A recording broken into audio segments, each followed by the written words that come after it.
Hi guys, Rishi here. In this video, we're going to talk about the application of value stream map to a service business process. As you can see here, the business process here is insurance claim processing. The insurance company sends across the documents to a company, a business service outsource provider.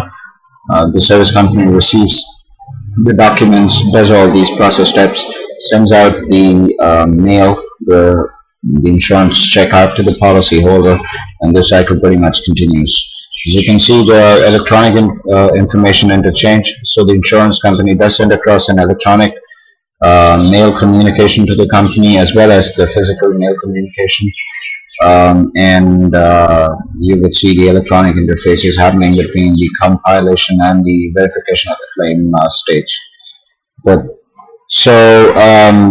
when we come down and we look at the process steps here, we can see that the process is working on a push mechanism with a first in first out, FIFO. That's first in first out, which means the compilation stage receives the documents from the previous stage, that is the reception stage, and it processes it on a priority basis, which is the document that came in first goes out.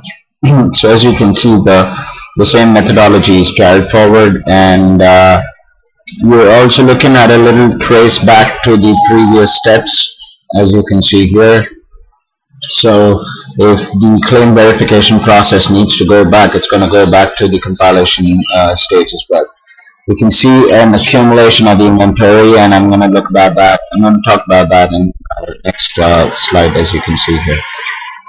Those are the cycle times. So as you can see here, the receipt stage will take just about 2 minutes to execute. There is a wait time of about 7 days before the next step kind of picks it up.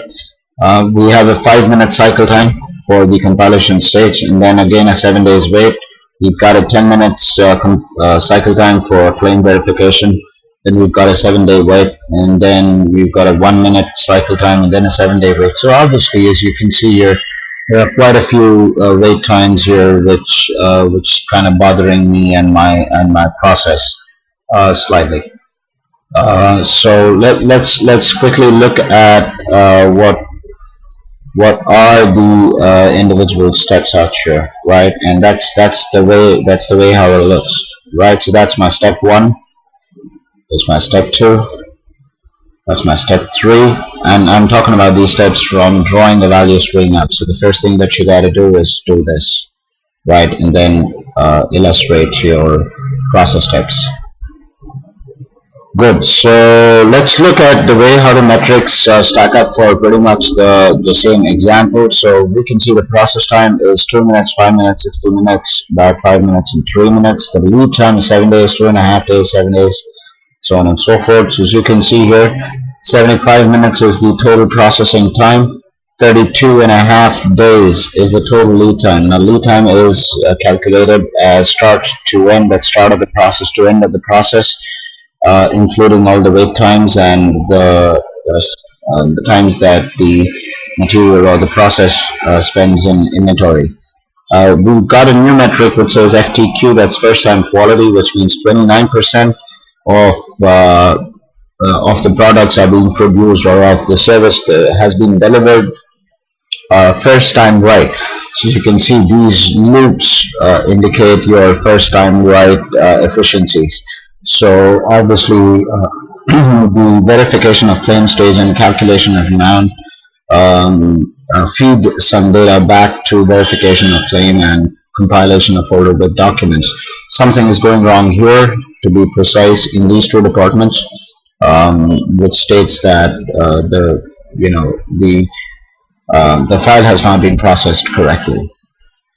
Right. So as you can see there, those are my metrics, and as I suspected, we're looking at an 80% FTQ here, and an FTQ of about 50%.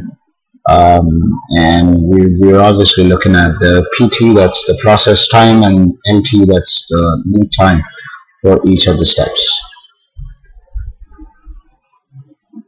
So that is about it in terms of explanation for a value stream map for a service process, and that's how you read it. Obviously, you've got information on how to calculate the process cycle or the production cycle efficiency just a while before in my previous slide.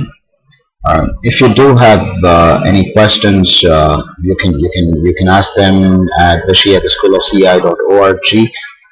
Keep in note that the standard VSM symbols have been deviated from, and that's perfectly fine as long as what I want to know is being represented in the VSM or the value stream map.